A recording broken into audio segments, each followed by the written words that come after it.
It was soon determined that state, county, and municipal black employees were faced with the same general type of employment problems. BIG was incorporated as a nonprofit organization under the jurisdiction of the District of Columbia in 1976. BIG has continued to be recognized as a national response to the need for African American civil servants to organize around issues of mutual concern and use their collective strength to confront workplace and community issues.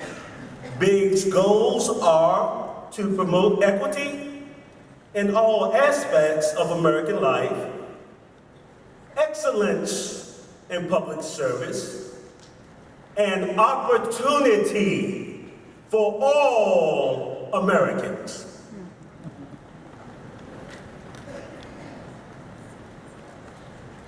I want to say first, giving honor to Almighty God. Amen. I'm just overjoyed looking at this sea of beauty sitting before me. We celebrate this day with great enthusiasm.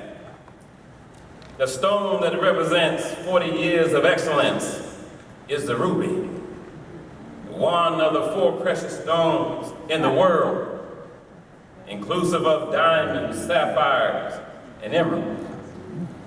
But the ruby is thought to possess an eternal flame, which symbolizes enduring and lasting strength.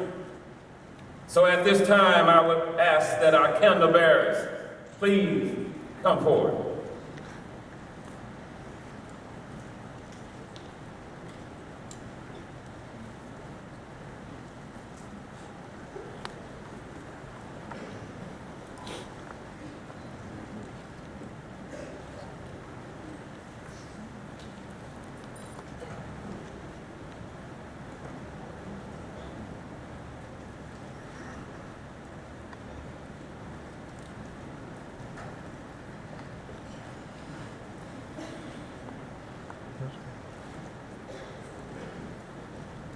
You will observe that there are 12 candles of excellence.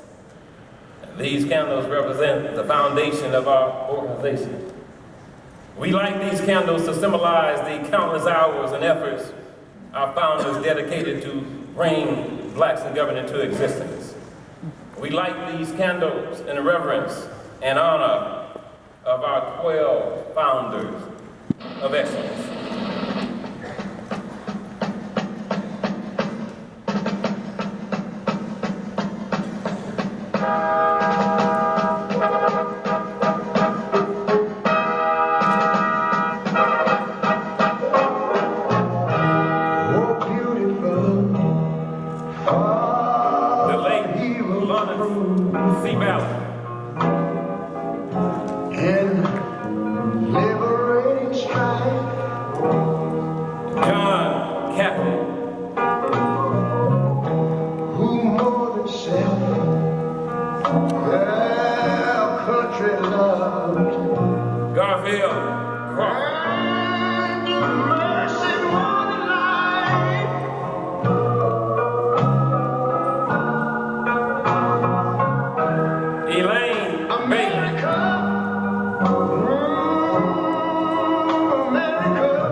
Every game divine.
former president, I'm getting emotional.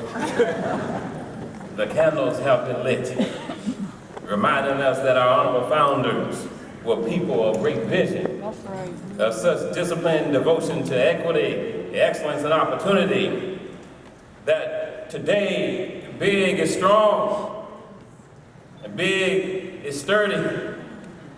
And 40 years later, big is still here. Give us a round of applause.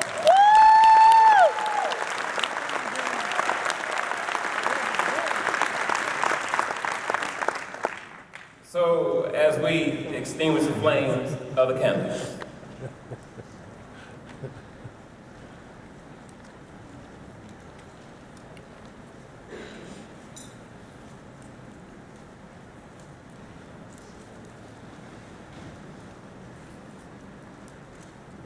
and our candle bearers march on.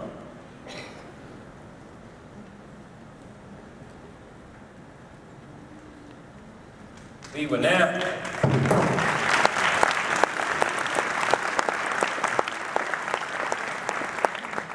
bring to the podium one of the original founders and first national president of Blacks in Government that lit the fire 40 years ago and still burns with passion and advocacy today, the Honorable Ramona McCarthy Hawkins.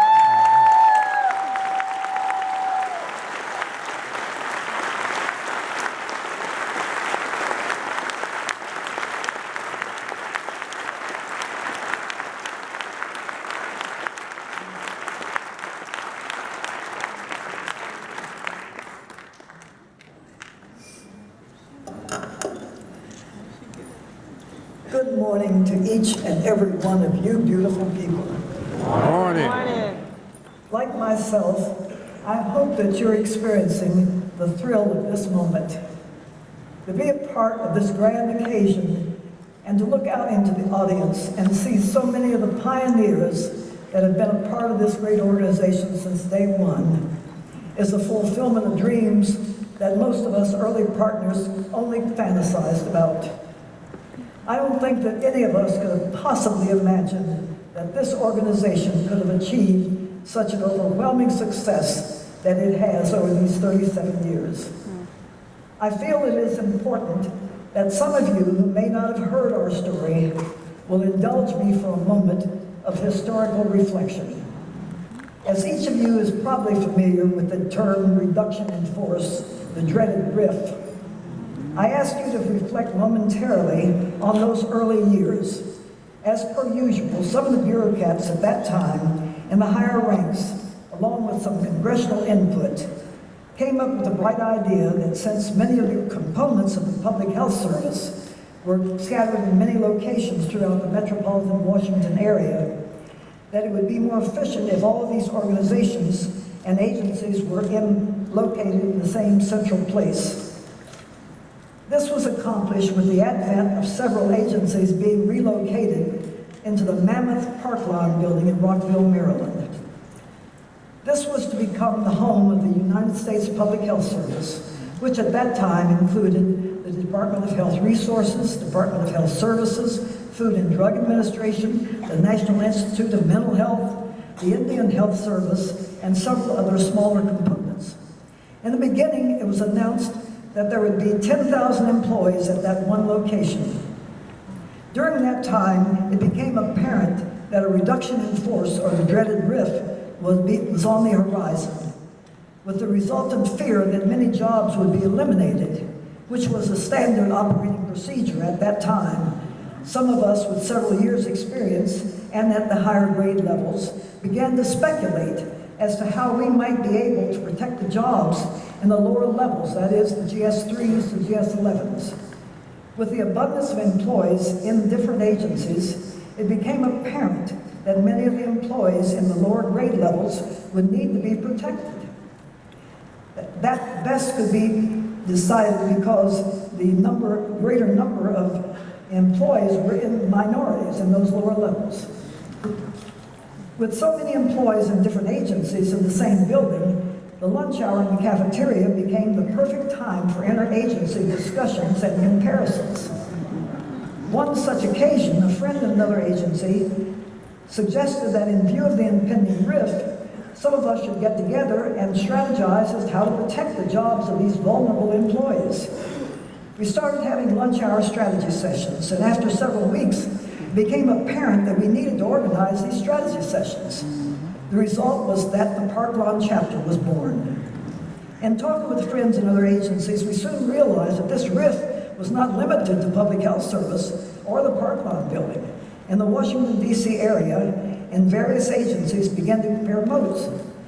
With friends and other agencies, realized that some sort of umbrella advocacy organization was desperately needed and long overdue.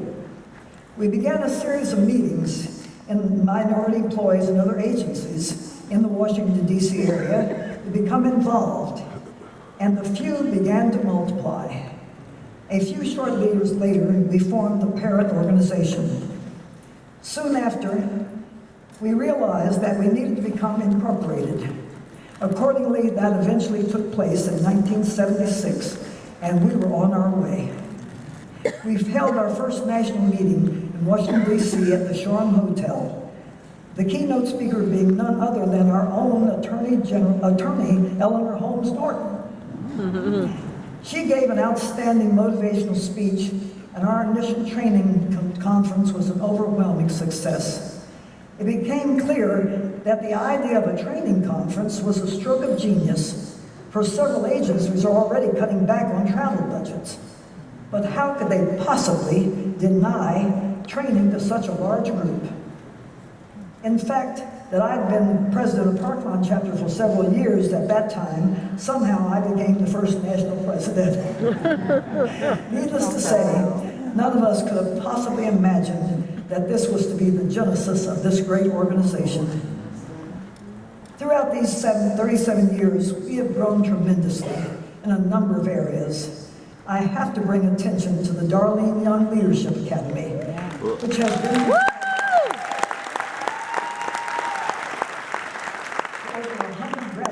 in these past 8 years. Such an outstanding accomplishment since its inception. I need to mention several other outstanding accomplishments. I'd like to bring your attention to the FLAG program. That stands for the Future Leaders in America government, which is designed to successfully meet developmental needs of the youth. I also have to direct your attention to the STEM program. That source represents science, technology, engineering, and math, with this year's topic being exploring the capabilities of robotic engineering. I can't read my own writing. I would hope that you would look into those many programs directed toward the development of our youth. I must mention our oratorical competition. I also would have to direct your attention to our National Health Awareness Program. Of course, the most outstanding accomplishment of all of that, with the divine leadership of our leader, Dr. Young, with the aid of our corporate sponsors, and with the directors, we have paid our mortgage off early.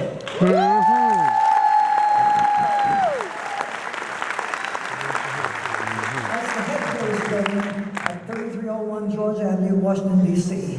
This is really an accomplishment. And I want to say thank you to all of you that have made this possible. Who would have ever believed it? I would ask that each of you reflect on our conference mission statement. In part, it reads, to provide, and I quote, let me quote, to provide informative, educational, motivational workshops to provide a nonpartisan platform on major issues of local, regional, and national significance that affect our organization, and, end of quote, accordingly, our very lives. As you attend the many workshops and activities of the coming days, I want you to maximize the benefit of attendance at this meeting and consider how this exposure alone can greatly enhance your career opportunities. In closing, I want to impart a bit of my philosophy, best described in the poem Invictus. I know you're a lot familiar with that.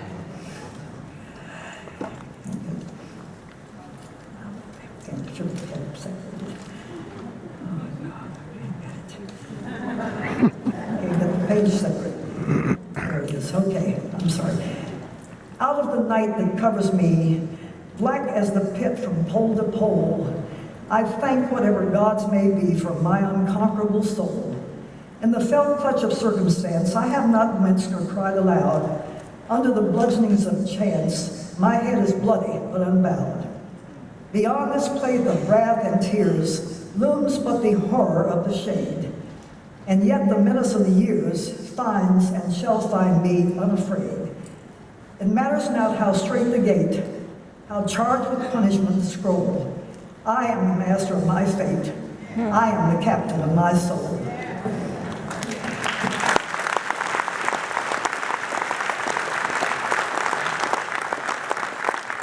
Following this philosophy has greatly enhanced my entire life, my career, and all else that matters.